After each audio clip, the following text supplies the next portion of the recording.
What is good, guys? Harry Dynamite Storm here, back with another video today. As you can tell by the title, re-establishing the Geras from Mortal Kombat 11. The Geras, oh my god.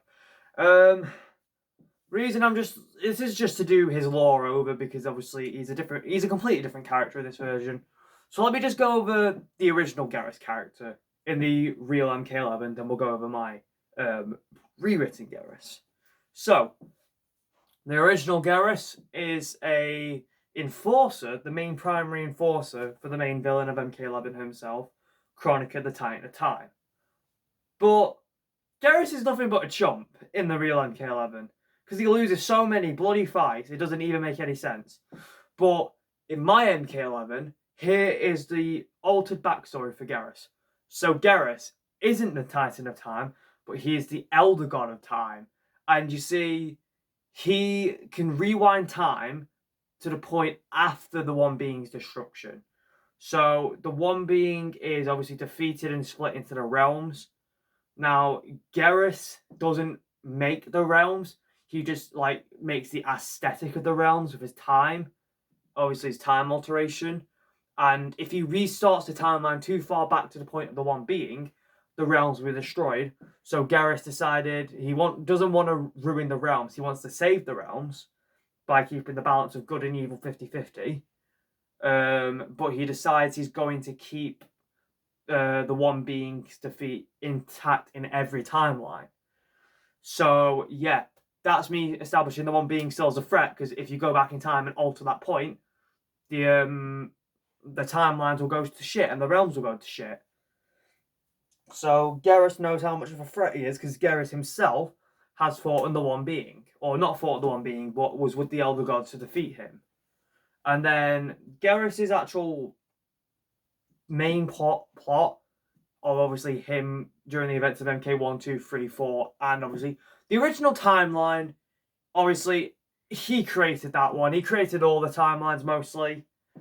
Or wait, what am I saying about that? Basically, what I mean is he created every timeline after the original timeline, because the original timeline happened by itself after the One Being's destruction. So after Armageddon, so this is my re-established lore. After Armageddon, Taven becomes the victor of Armageddon, but the realms, obviously, the warriors get even more powerful, and then they do something that is quite shocking. The warriors literally nearly rip the realms to shreds, and Taven is unable to prevent it. Taven is defeated himself by multiple of these more powerful warriors, but Taven's trying to fight back, but he can't. The Elder Gods see this. Geras is like, I need to bring the Hourglass back up. So he decides to rewind time back to the events just before Armageddon, and he thinks that keeping Taven asleep is going to prevent it. But it just fucks it up even worse when we get to the intro of MK9. So Geras only rewinds time to the point of MK Armageddon, like literally just probably the events before Deception. So he just rewinds time to before Deception, and he decides to keep everything the same up until Taven does not wake up.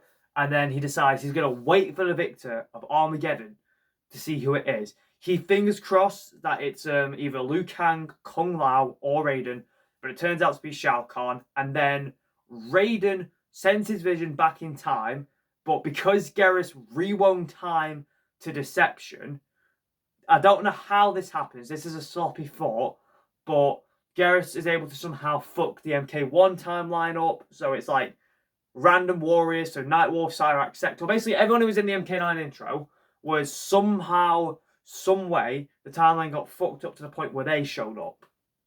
Which doesn't fully make sense, but it's a better excuse than what we didn't get. Bloody hell. Don't know why I've been rambling on. And then MK1, 2, and 3 all happened in MK9, obviously the different way. Then in MK4 it happened, obviously MKX. And then we get to MK11. And after Dark Raiden has decapitated Shinnok, he realizes that Armageddon is going to be prevented. But he does need Armageddon to happen because good and evil still need to be 50-50. So he decides he's going to rewind time again, but this time a full reset, and he's going to fully manipulate the timelines. That means he needs to kill all his brothers and sisters as Elder Gods, So he has to kill Cetrion, Shinnok. Again, some people might be saying, but you can't kill an Elder God.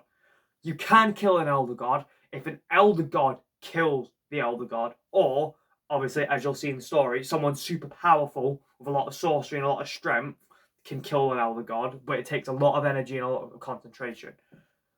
So, yeah, that's how you defeat an Elder God. And Geras, obviously being Geras, he needs to kill the rest of the Elder Gods so he can be the ultimate Elder God of time. He can control the timeline. And yeah, that's pretty much it. That's pretty much Geras's goal and motivation and the altered law for MK11. And will I do a lot of these for the characters? Nah, not really. Because most of the characters are staying the same. Sindel's literally going back to the old backstory, so there's nothing there you need to re-establish. Aaron Black's going back to his old backstory, and that's pretty much it for the characters. Like, there's no real need for more motivation. If you do want me to do some more character laws and backstories, like some actual established lore from the MK timeline, the actual timeline, then do let me know in the comments. But for now, I'm just doing it for my project. Speaking of the project, I'm in the process of editing it, so we are getting there. I think by August it will start to be coming out. So keep an eye for that, and also enjoy this video. I hope you did anyway. And leave a like if you did, and leave a comment. So, see ya.